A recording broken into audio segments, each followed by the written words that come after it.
Good afternoon, and I hope you guys can hear and see us. Let us know you can hear and see us clearly.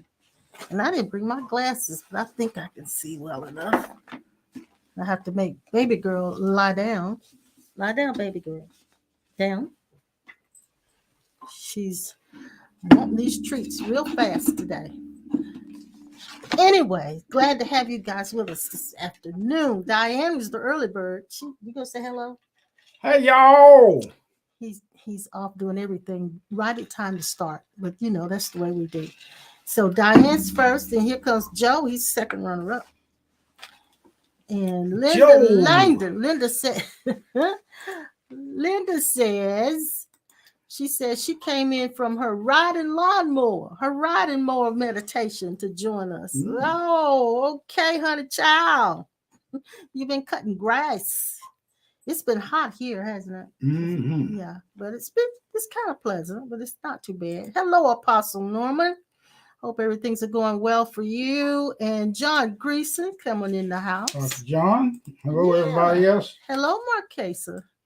Hope you're doing well. And Dee Dee and George. Love you guys. Thank you so much for all the things you've done for us recently. Thank you. And over the years. Mr. Kessler. I missed somebody. There's Nathan. Hey, Nathan. Nathan J. Say he's listening for a while and hope to watch in a few minutes. Okay. Well, you know where we are. If you want to catch up on us, we're on YouTube and Facebook, so you can still catch us. And there's Deb. Hey, Deb. I'm hoping to see you on Friday. Deb Lee. That's right. There's Vern. Hey, Vernie. Vernie Lee. And Noel.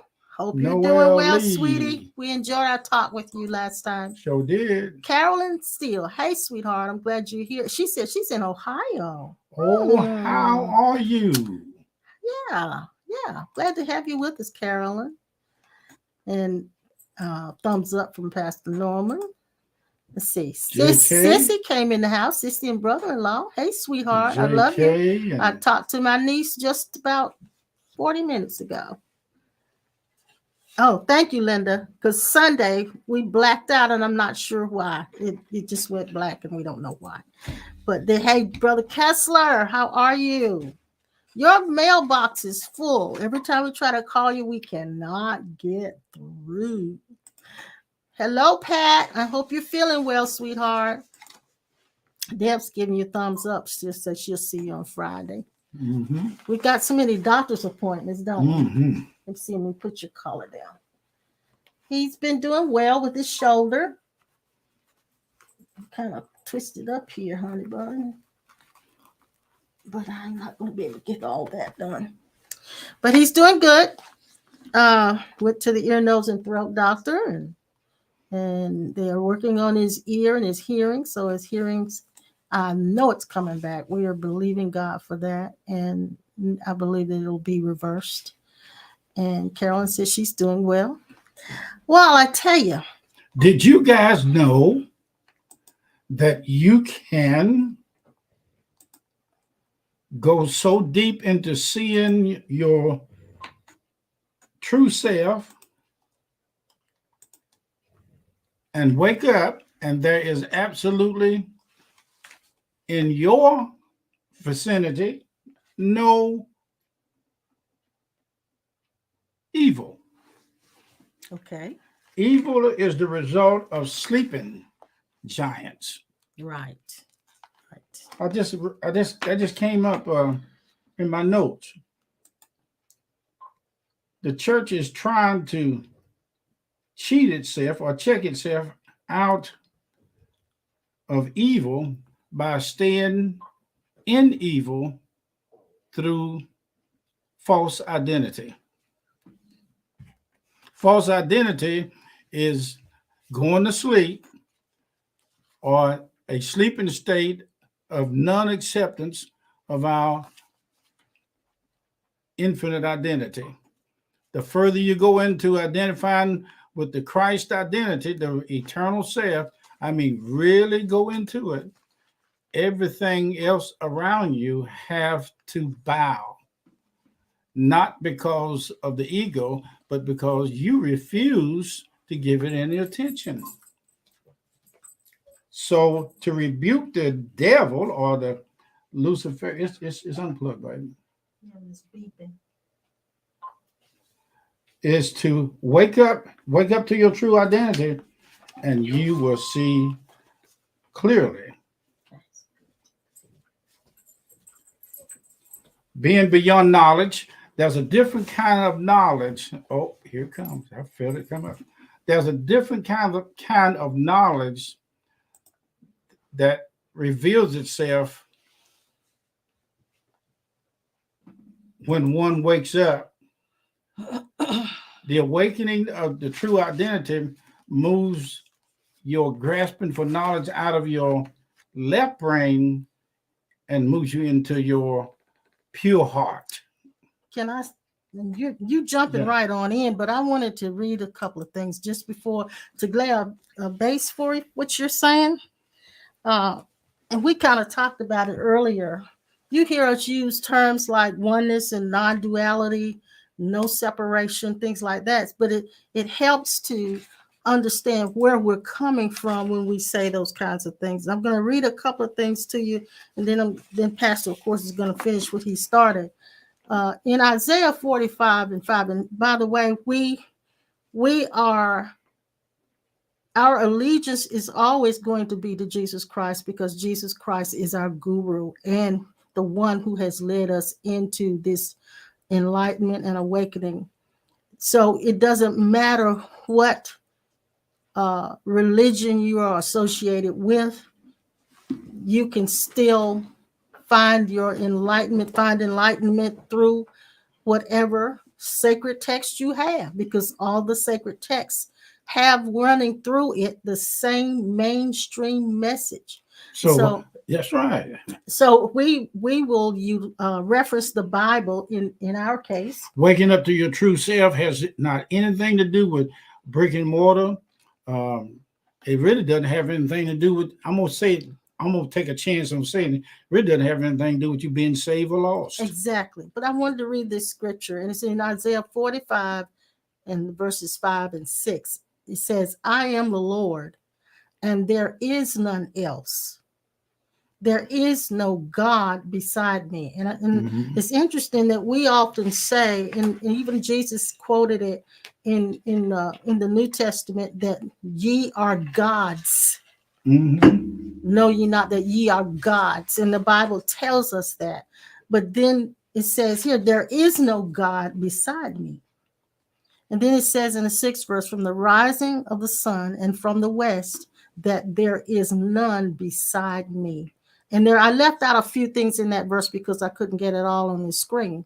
But this is the gist of that verse. You can go back and read it for yourself. That there is none beside me. There is none else.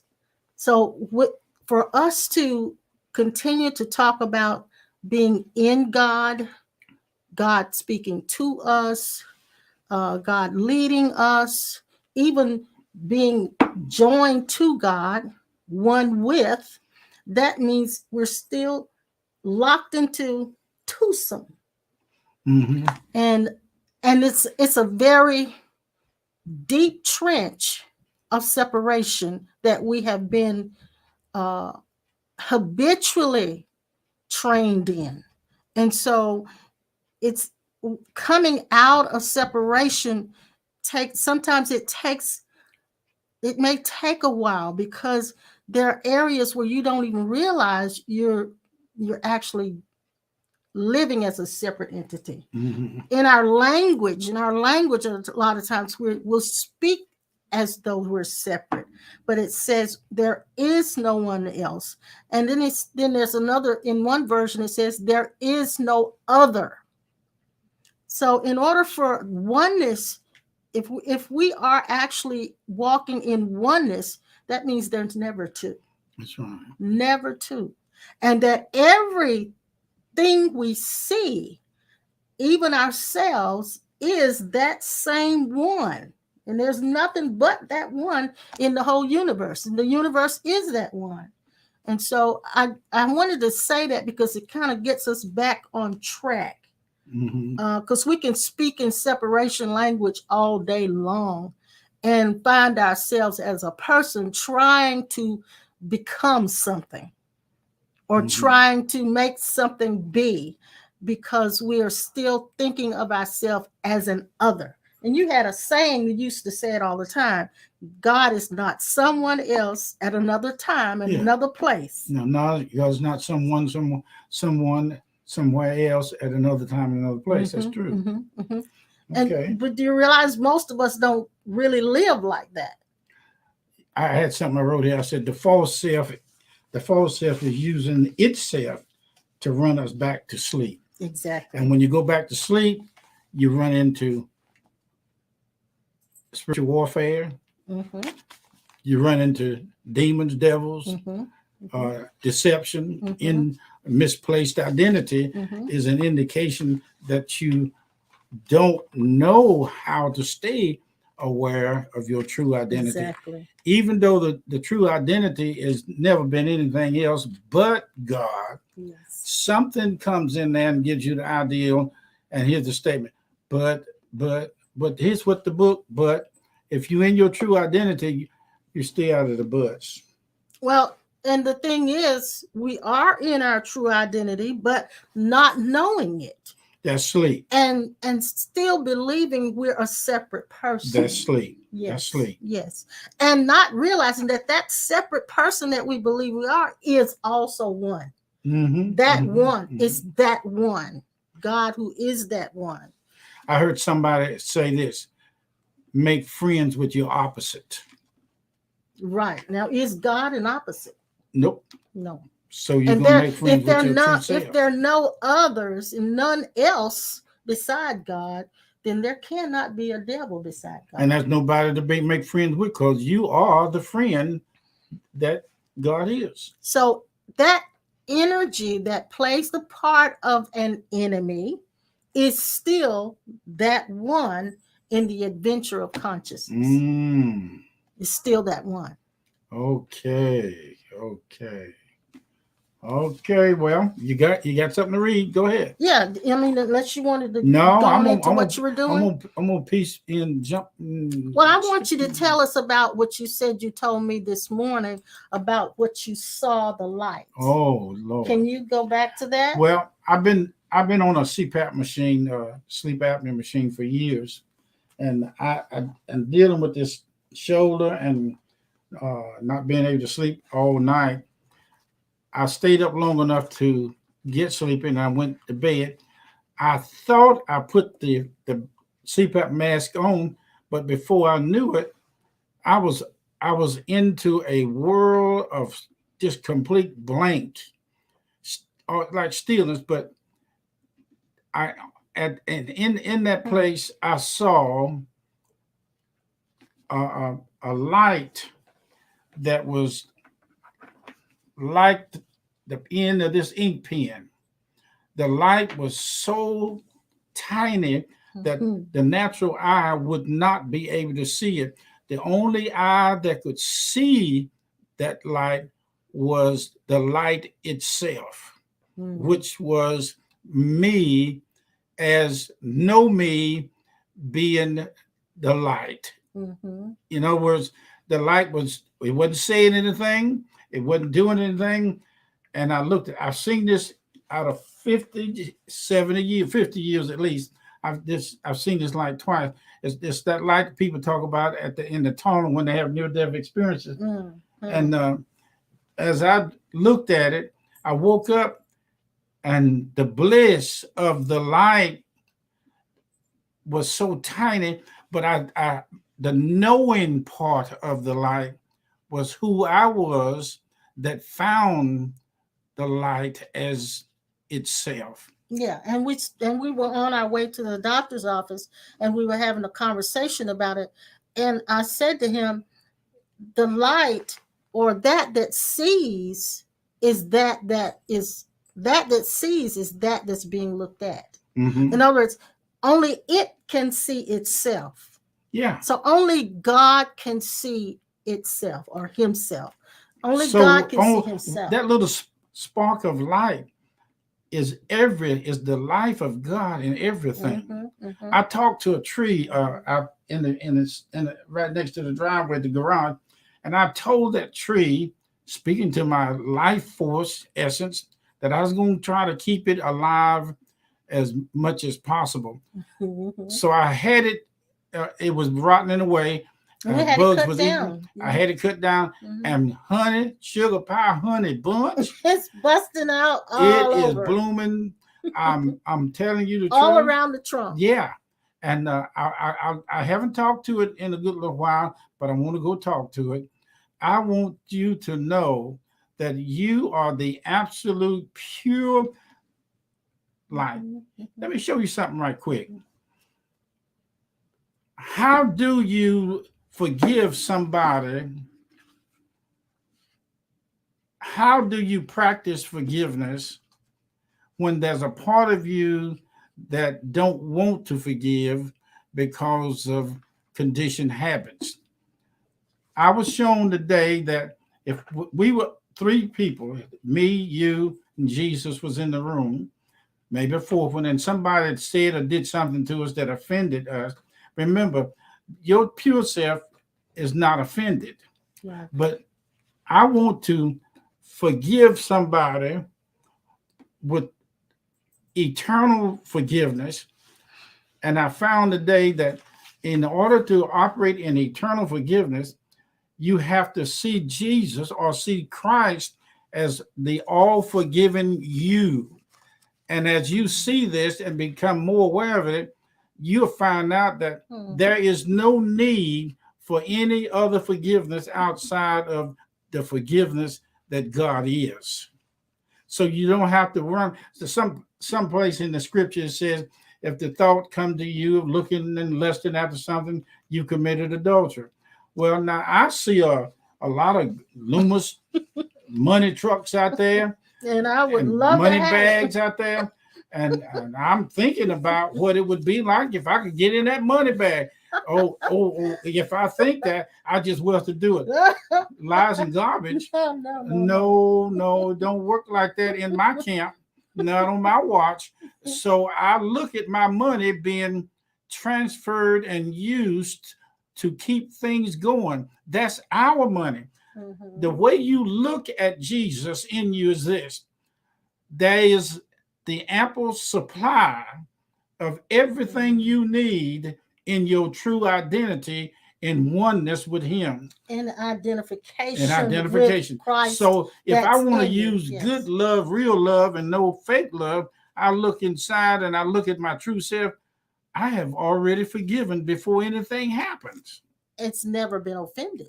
Never been offended. So there's a you that's never been offended. And that's taking the quantum leap, though. Yeah. And now we talked about the reciprocal gaze. Oh boy, that's good. Yeah. That's good. And when the last time we did the Pure Presence conference, Bill had us come on as speakers, and this was our lesson. The lesson that we had was called the reciprocal gaze.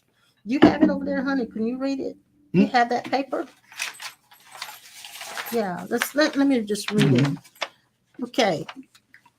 The reciprocal gaze, and the title of it was Uncovering the Concealed Self Through the Reciprocal Gaze. Now, the definition of reciprocal gaze.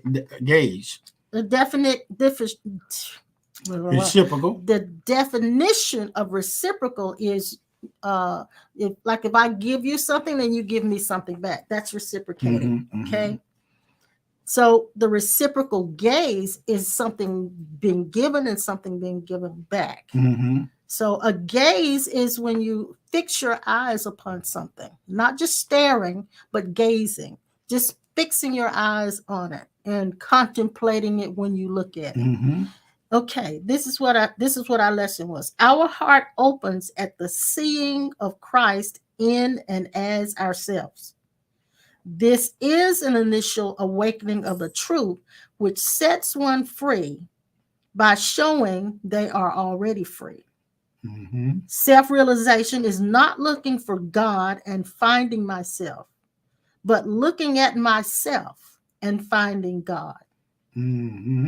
An open heart is an exposed heart. One must allow beliefs, defenses, and knowledge accumulated to be suspended to know this truth. All beliefs about God, yourself, and others must be laid down.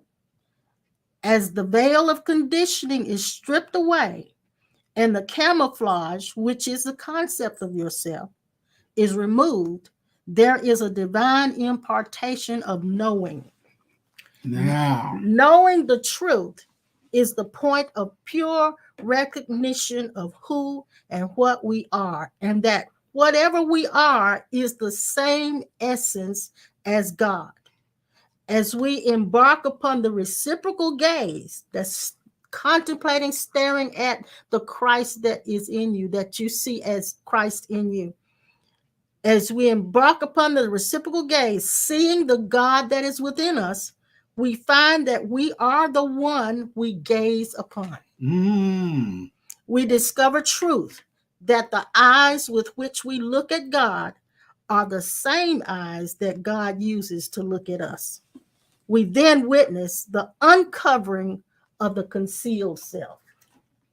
Uncovering the concealed self. Mm-hmm. Now, God is ready to see himself as individuality, but getting back to his true identity, it's like, what a Sonic Hedgehog cartoon? Yeah, you love that. That Joker can stand at the base, at the hitter, the batter, whatever you call that in baseball. He can get out there on that pitching mound, throw the ball to himself, run up there and grab the bat, hit the ball, run first base, second base, third, and on the back around to home plate, and somebody throw the ball to the back to the what they got to catch the umpire. Yeah, whatever he is back there. Whatever. And he can catch the ball and slide into the home base. In other words, he's playing all parts. That's God. That's God. us. That's God. That's essence. Now, ain't no noose in you getting out there acting like you and God is in a separate world. You know, we always say the man upstairs. Well, what about the man downstairs? Exactly. Well, the man upstairs and the man downstairs. What about the one that lives downstairs?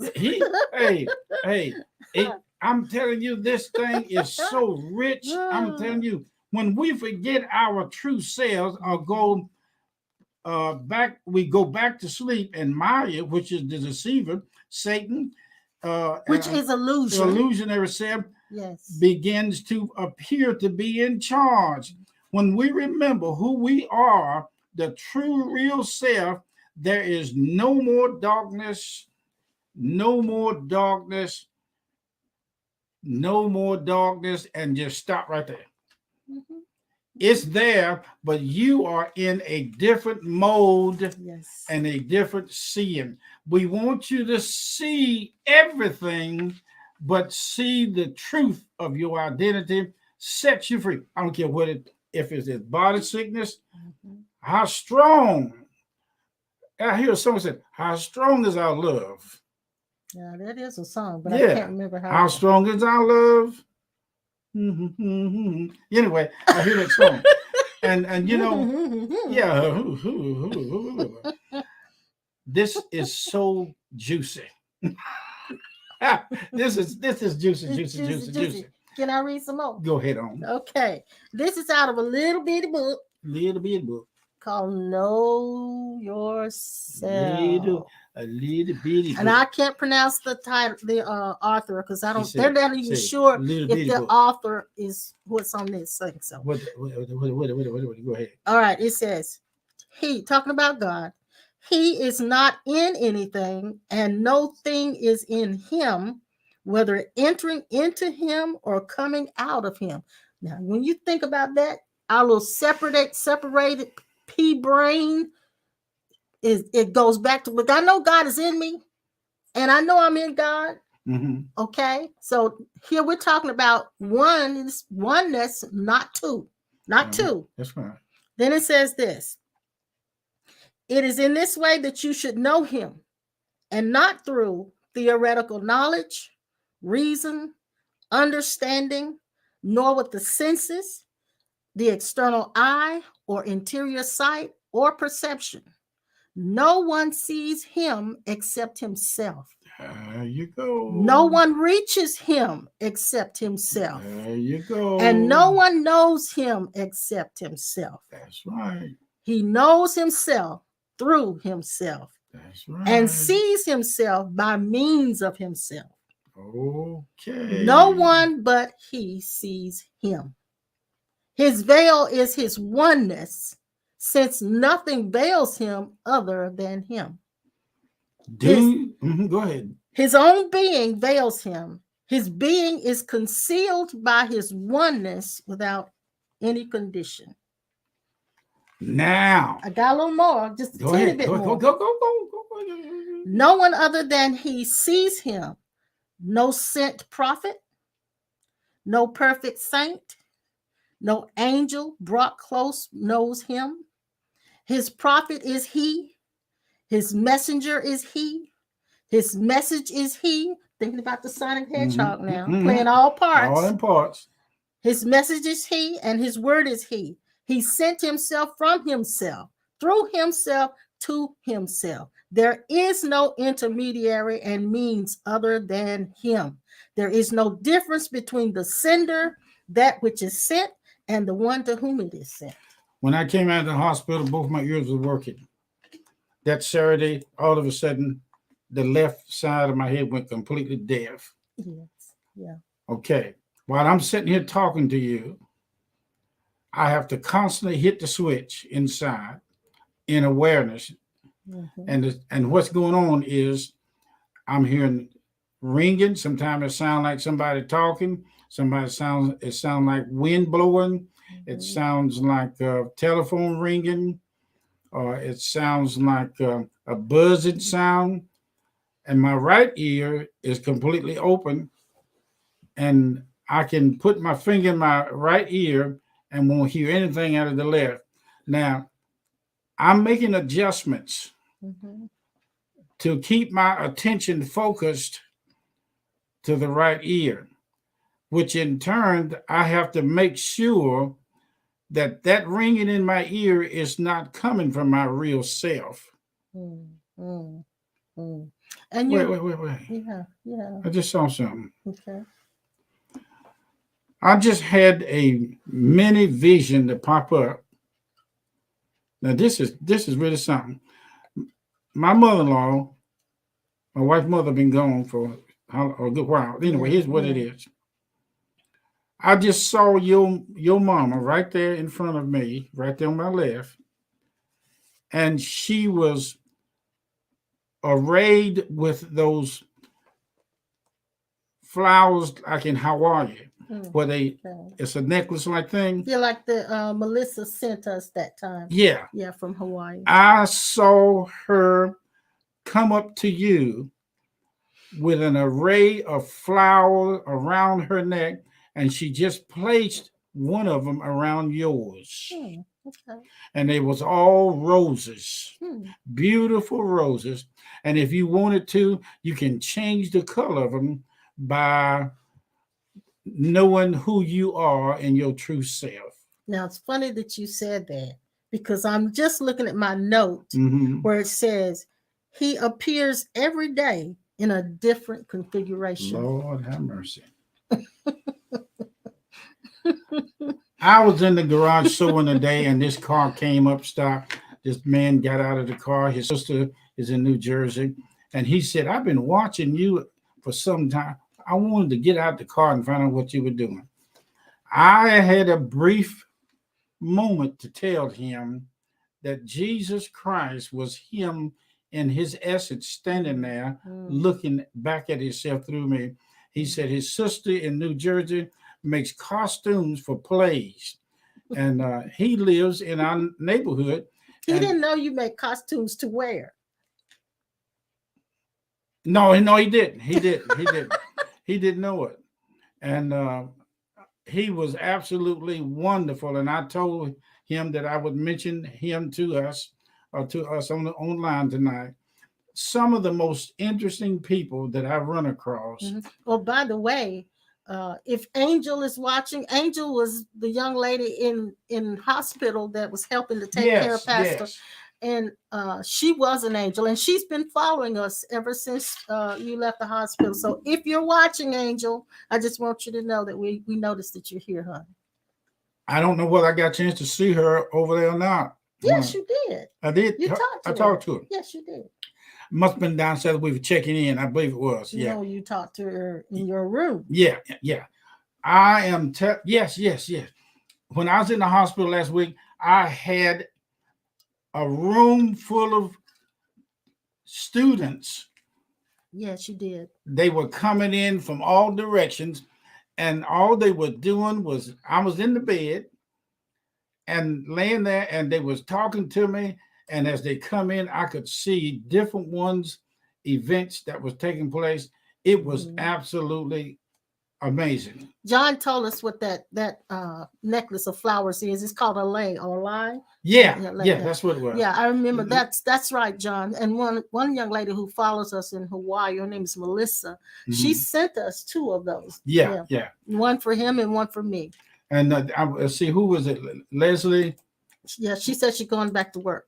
Yes, she's on lunch break. She's gone now. She's on lunch break. Yeah. But Leslie, I tell you, Jesus is on the main line. Mm-hmm. You don't even have to tell him what you want anymore. Right. Okay, go ahead. You got so if we say to ourselves that we are divine, if there is no other to be, if God is the only divinity there is, then that is divine has to be him. That's right. It has to be him. Boy, that's good.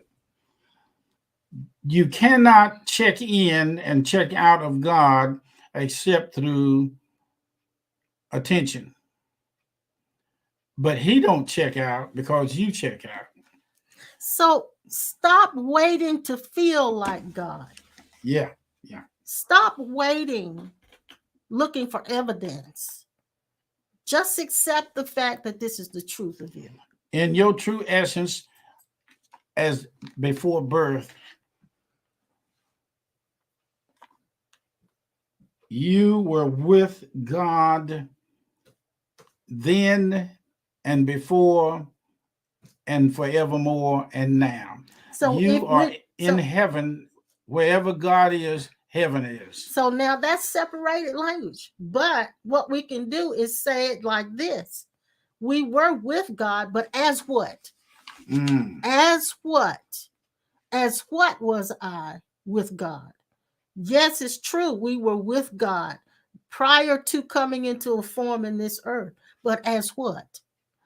It could not be an other because there was nothing else. That's right. So whatever I was with God, that's what God is. I heard it just said, God is our pure, true motive. Yes. He is our true self. So when it said leaning on him, all you do is just remember, he's more than just in you. Somebody said to me, isn't it enough to have God in you? I told him no. Right, because you're still 2. No, it's not enough to have it. Now, I said this on Sunday, and I want to repeat it because this isn't really a light matter. When you move into oneness, it is really not a light matter, because that was the very first time I heard Spirit say to me, "Are you ready for me to disappear?" Oh boy, that's a good one. And I remember I cried, and I cried like a baby, because I have become accustomed and addicted to feeling the presence of God as an other coming to me and covering me, and God interacting with me as an other. And there are times when I can still do that, but I do that knowing that I'm playing the game of separation. Before God manifested himself in these bodies as us, we chose the plan, put it together, and agreed with God, our true identity of the type of suits that we were going to wear in this adventure. Now that we are, I see somebody out there in my spirit, somebody at car payments, at least 2 behind. I see a deal being worked out for you, and I see your payments being called up. And I'm seeing how the miracle power of waking up to your true identity has set you free for the inflow of the information that you need to get caught up, and it is called heart wisdom. Not head wisdom, it's heart wisdom. Well, I'm glad you said that, because Pastor Norman and I, we first did our first week of impromptu. We talked about guidance. And in order to have wisdom, the wisdom that comes to us from intuition does not come to us as an instruction, but it comes by clear or clarity. In other words, I won't be told what to do, but I will see this is what I should do. I won't be told go this way, but I will see this is the way I should go. It's the pure seeing. It's not somebody other than, it's not God as another telling you. That's a very primary, elementary form of guidance. The advanced stages of guidance is when you see this is the way I need to go. This is what I should do. And it's not somebody or some other, God as an other, telling you. Your mind doesn't have to get in on any of it. That's right. There's an old song that we used to sing in church, and it says, I shall not be moved. I shall not be moved, just like a tree planted by the water. I shall not be moved. Now, why did you want to sing that? I'm looking at a tree planted by the waters, put in a good place, and it decided to not be distracted by the airs and the winds of the false self. Like I said, I hear noise in this ear. I got hearing aids. They don't even work. And I can hear all kinds of noise, but I shall not be moved by that sound. I shall continue on this path, this walkless walk, this seeing, to understand that clearly enough. All I know is that me and you and everybody else in our class tonight is the absolute yes, the yeses. I hear yeses of God all over every one of you. Yes, type yes. Yes, and say it out loud wherever you are. Yeses. If you can, if you're not where somebody will think you're crazy, just say it out loud. Yes, because this is the place of yes. Yes. Yes. It's the place of yes, and you're saying yes to life, yes to says, God, yes all to of my truth. life. I say yes, Lord, and yes to truth, and yes to what is, and you're just surrendering completely to. All of my days, I say yes, Lord. All of my days, I truly been blessed, Lord. So I'll just say yes, yes, my Lord. Okay. So thank you guys saying yes, and let us know if this is resonating with you. Let us know if this is resonating, because I know that it's not a popular message, but it is the only message that will bring you to liberty. It is the only message that will bring you to liberty. Every other message that gives you something to do and a process will only give you more work and add more burden to that is already burdened. And we don't want to do that to you. We want you to be completely free. And the only way to be free is to drop the one that believes it's not free. I'm calling you to the high place in God. Yes. Glory be to God. I'm calling you to the place where you can see everything clear. Yes. Clearer than you've ever seen. Yes. The minute you go back to thinking or listening to the mind, you shut down the yeses. Yes, you do. They are there. A lot of you guys don't know. You got a pile of yeses ready to be released through you seeing the truth of your identity that's been overdue.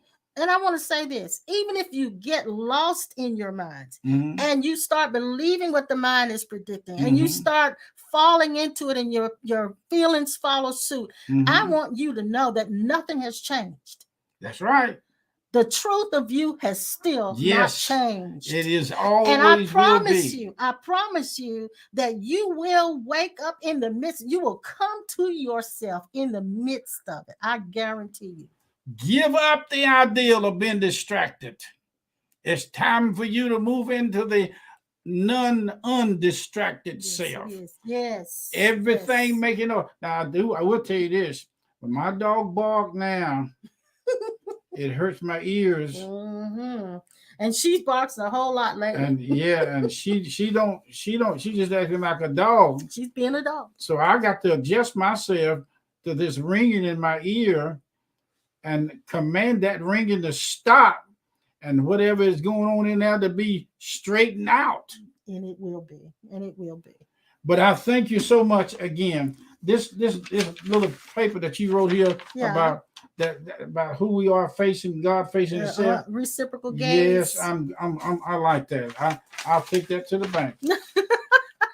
We are so glad that you guys have come to earth this time for us to meet in this science class. Science is the ability to find out, to know how things work. I am absolutely in bliss to know that you have decided to talk this kind of crazy talk that is called the yes. And look, if you get this that we're talking about, man, you're already there. In your yeses is always how to. In your yeses is always where. In your yeses is always when. In your yeses it is always your angels that are standing beside you. Your angel is always been there, and you are the angel of the Lord to many other spirit beings in this dimension. Thank you from the top of your head to the tip of your toes for being open enough to say, I am God's eternal yes. Yes. I can't stop saying yes. Yes. I'll tell you another one that's good to say. Thank you. Yeah. Thank you. Every time I look at somebody and I say thank you, I'm telling God thank you. Thank you for your good ear. Thank you. For your good ear. Thank you for the opening of the good ear. Thank you for the right ear that's completely open. Thank you for the middle ear that hears God and it is now free. Thank you. Thank you. You're welcome. That's the best prayer. Yeah, thank you. Thank you is the best a good prayer. Okay, now. You can always find something to be grateful for. Always. If it's nothing but thank you that I have a voice to say thank you. Yep. Now, we thank you again. Yes, we do. For tuning in with Miss Phyllis. I'm seeing a picture of you, Miss Phyllis. You look like you're doing good, girl. Thank you, Phyllis. And, keep up the good work. And all you little bitty, little chippities out there, I thank you. I'm thanking you again. Thank you. Yes, okay. Yes. We'll be back to see you on Thursday afternoon. At 12:30. Yes, and Linda says even saying one has a relationship with God, which implies two. Yeah. Exactly, Linda. That's exactly right. So we're actually we've actually formed a habit of speaking in separation. We're having a party, dancing to the music. Woo! That's what I call cutting a step. Sissy said this. She said, I can see clearly now the rain is gone. You better watch that stuff, girl. I can see clearly now the rain is gone. Yes. I can see all obstacles in my way. That's right. That is good. Gone are the sad clouds that had me bound. It's gonna be a bright, sunshiny day. Sunshiny day. Yes. Norma says, thank you, Norman. He says it's called binary language. The language of two. By who in there? Binary. That's computer terms. I never heard of binary that. Means it's the language of two. Mm-hmm. Binary language. Mm-hmm. We are used to the language of two. I believe that'll bake your cake. Pastor Norman, tell Mama I said hello, and that we have not forgotten about her. Okay. And thank you, Jill, for posting how to give. You know, we always forget. We forget. Hey, tell Mama I love those lemon pound cakes. But tell Mama don't bake him one because he don't need it right now. We both are trying to do better about ourselves here, so we won't hurt to send a half one. A quarter of one. That'll be all right. Yeah, just a quarter of one, not a whole one. Mom, I wish I could get down there to see you, but I have you on my heart, all of you. Yeah, he said he'll tell her. Yeah, please do. Thank you guys so much. There you go with a thank you again. Yes. And I wanted to mention Oliver. I don't know if he's on here tonight, but if he's not, they have their broadcast Truly Live. It used to be on Friday nights at 7. Now they've switched to Thursday nights at 7. So if you're following them, then please take advantage of that. They'll be on Thursday rather than Friday, and it'll be at 7. So I just want to remind all you guys of that. But other than that, we will see you on Thursday at 12:30. Oh, yes, we will. With Pastor Norman and Impromptu, Lord willing, and the creek don't rise. Yes, and we'll see you then. Okay. Yes. Take this time to like and share. See you next time. Bye-bye.